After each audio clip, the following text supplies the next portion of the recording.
Pois é, vamos chamar o nosso comentarista Felipe Pena, está ao vivo com a gente. Pena, claro que esse assunto que envolve a possibilidade de reformar, promover alterações no sistema tributário é um desafio já de muito tempo, mas estamos em um ano eleitoral. Muito pouco provável que a gente consiga avançar neste ano, porque é um tema difícil, isso envolve, claro, prefeitos, governadores, governo federal, os grandes empresários também querem discutir, é preciso aprofundar essa discussão. Em meio a esse cenário, temos a inflação que disparou e, como remédio, a alta da taxa de juros.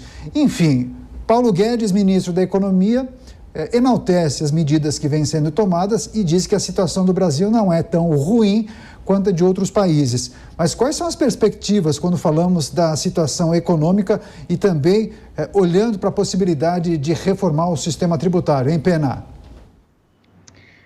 Daniel, vamos um assunto de cada vez. Primeiro a reforma tributária e depois o aumento da inflação. O Brasil é tradicionalmente um país que taxa muito mais o consumo do que a renda. E todas as promessas feitas pelo então candidato a ministro Paulo Guedes durante a campanha Bolsonaro foram promessas não realizadas em termos tributários. O que prometeu Paulo Guedes? Primeiro, prometeu taxar lucros e dividendos das empresas. De todos os 34 países da OCDE, apenas um não taxa lucros de dividendos. 3 anos e meio quase de governo, pergunto, implementou-se a taxação de lucros e dividendos no país? Não, não foi implementada.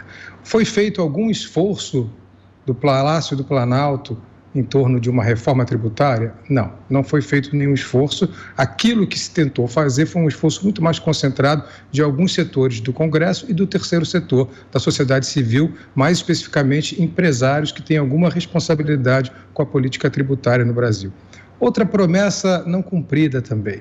Em 2019, primeiro mês do governo Bolsonaro, havia um projeto para se criar um colchão para flexibilização, ou pelo menos para conseguir flexibilizar o preço da gasolina e do diesel.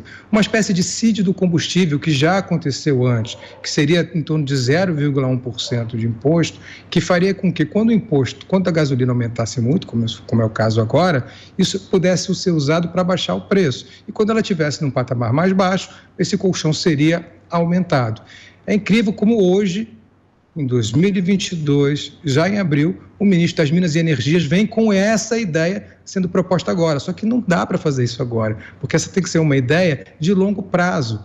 Então, caminhoneiros, motoristas de táxi, de aplicativo, saibam que a gasolina, o diesel, está caro por inércia do governo. Claro que tem outros fatores, mercado internacional, paridade do dólar, paridade do preço internacional, como a gente sabe que existe. Mas este colchão, este fundo poderia ter sido feito em 2019 e hoje nós poderíamos estar com o preço da gasolina e do diesel um pouco mais controlável. Não foi feito por incompetência do ministro da Economia. Com relação à inflação, também é um problema mundial e isso precisa ser dito. O mundo inteiro sofre com essa inflação, é um problema pós-pandemia sim, só que no Brasil era um pouco maior, ou aliás, eu diria bem maior do que em outros países. Nos Estados Unidos a inflação chega a 6, 7, aqui ultrapassa 10, estamos em 2 dígitos. E para agravar, no Brasil a gente tem um outro tipo de inflação, a gente tem a inflação dos mais pobres, que é pior do que a inflação dos mais ricos.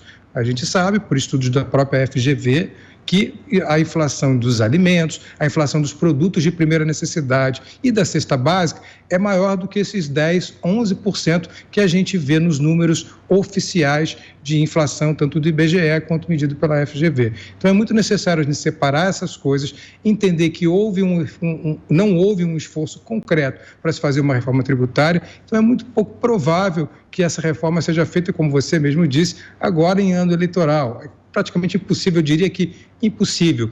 E sim, o governo tem muita culpa no que acontece na inflação hoje. É preciso prevenir e não remediar, como tem sido feito agora. Infelizmente, isso não foi feito e quem sofre é o povo mais pobre do país.